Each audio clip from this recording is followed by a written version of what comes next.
This could easily be a car that comes straight from the hard drive of some high-tech video game. It's a digital, data-infused sensory overload, dripping with parlour tricks and electronic treats. So when it came to driving it, I thought I'd do some intensive research. The GTR really is a gizmotronic super show.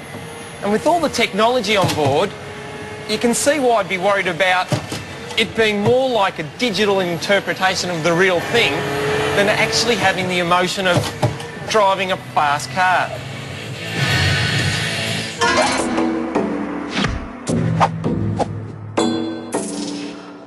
On paper, the GTR seems like a cyber circus, robotic and cold, too clinical to deliver the sensation of a true supercar.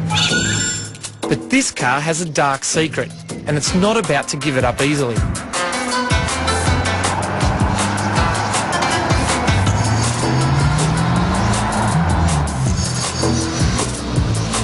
Okay, so the story goes something like this. From day one, Nissan had this car in mind to beat the 911 Turbo around the famous Nürburgring track in Germany. Now, they take this car, do 10 besquillion laps of Nürburgring in testing, and finally proclaim to the world that they've actually not only beaten the 911 Turbo, but beaten its bigger motorsport brother, the GT2. And from that, Nissan claimed to have created a supercar killer. A ninja that prowls the streets at night, hunting down its prey and leaving a trail of bolts in its wake. It's even claimed that Nissan bought a 911 Turbo just so they could slice it up and find ways to beat it. But the more I think about it, the more it bugs me. Something just doesn't add up. How can a car that's heavier, with less power, with smaller tyres, and have a higher centre of gravity actually beat something like a Porsche GT2? It just doesn't add up. There's more to this story than we probably know.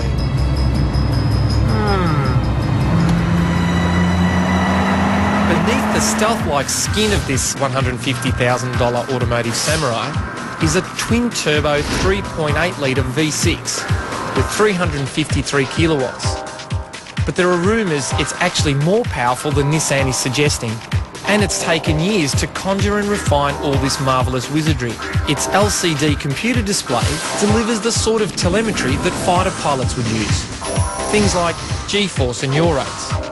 And it's this information the computer uses to constantly adjust the suspension and all-wheel drive system. Yes, mate, it's a real GDR. That's the real problem with having one of these cars. It's the absolute doof-doof magnet of the world. You just got every bloke with a subwoofer or a fiberglass wing wanting to run you at every set of lights. Really got to love manga cartoons to love the look of this thing, though, I've got to say. It looks a bit like a flattened shark or a catfish or some sort of bottom-dwelling fish. So, if this is Godzilla reprised, where is the monster hiding? I needed a stretch of road, private, controlled, and, like the Nürburgring, closed to the public, so I could drive this car and discover some truths.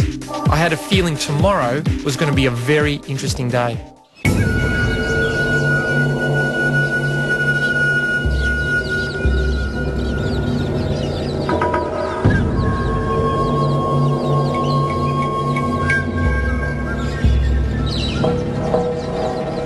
This is the mid-north coast.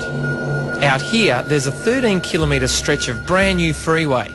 Running parallel to the old Pacific Highway, this piece of concrete is the latest stage of an ongoing upgrade.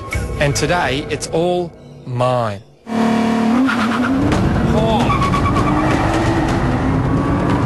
Look at that. That is awesome.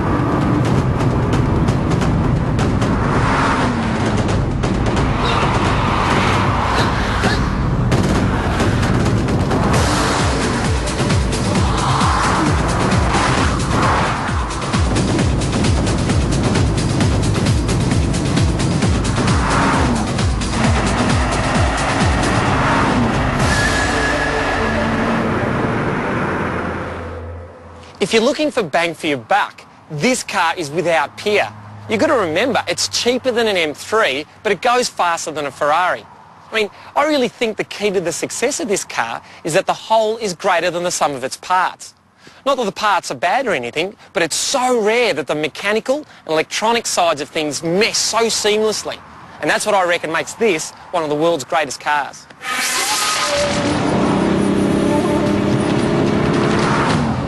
There is one aspect of this car that's just like a computer game, and that's this lateral G page. It's actually my favourite page. Once you've actually got 1G out of it, say, the next time round you want to beat your high score, so you want to see if you can do 1.2G.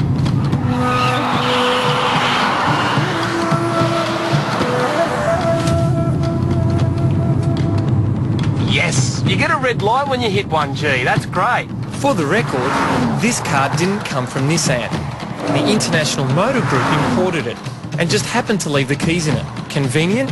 Yes. But it also means it's not speed limited either, which is why I could clock 250 k's plus. This car really is defiant. It defies the economist, because how the hell can you get so much performance for only 150 or 60 grand? It defies the laws of physics, as it would seem, with a car that's got less power and more weight than its opposition, yet it goes around a racetrack faster than it's supposed to. And it really does defy the critics, because this car is not the cold, clinical, robotic experience you think it would be.